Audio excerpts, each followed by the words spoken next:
What's happening, everybody? I'm Steve, and welcome back to Junk Drummer TV. And just like the video says, I want to give my thoughts on the new Foo Fighter drummer. It's Josh Freese.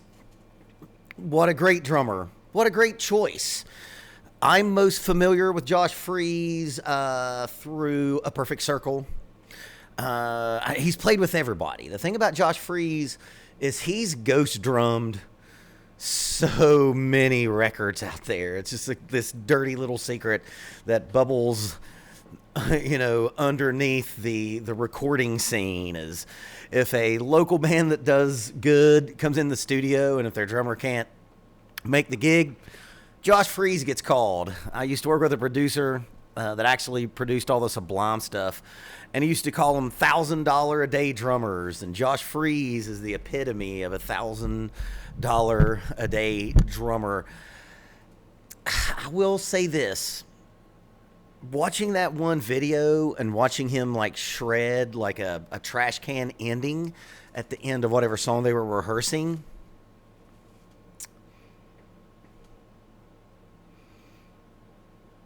I don't know if I liked it all that much.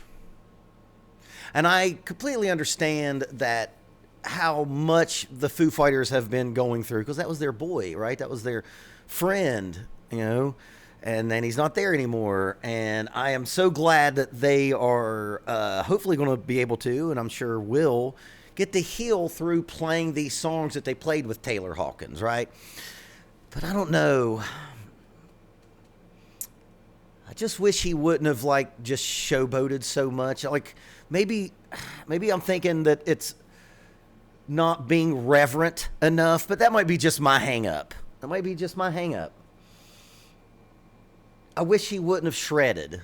I wish they just ended the song and been like, there's Josh Freese. And if you are a music wonk, a drum wonk, you know who this guy is. I remember the first time he was on Modern Drummer magazine.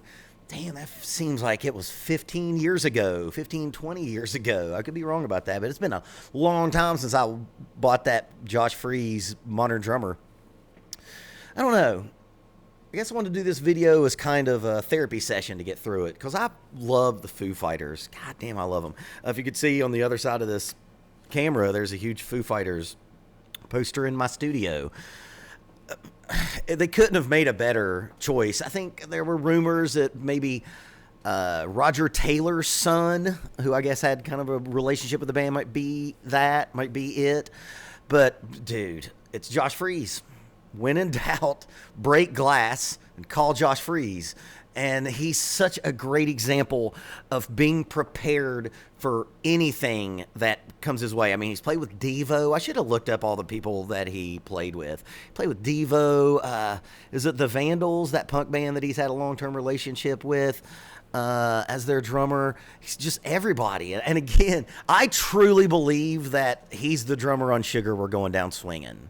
I know that Andy Hurley is credited, but I swear I've never said that on the channel. I always said I wouldn't. I've always thought it was Josh Freese playing that drum part. That was their first record. Fall Out Boy. Did I say Panic at the Disco earlier?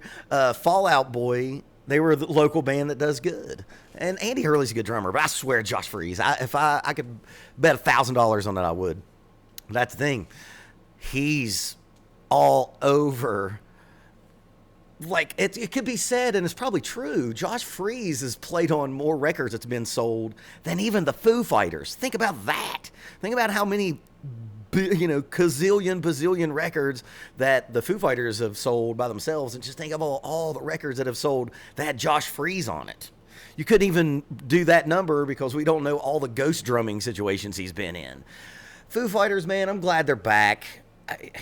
When I talk about Dave Grohl, especially Gen Xers like myself, we almost talk about him like he's a guy we know and that we care about. You know what I mean? I really hope Dave Grohl's doing okay.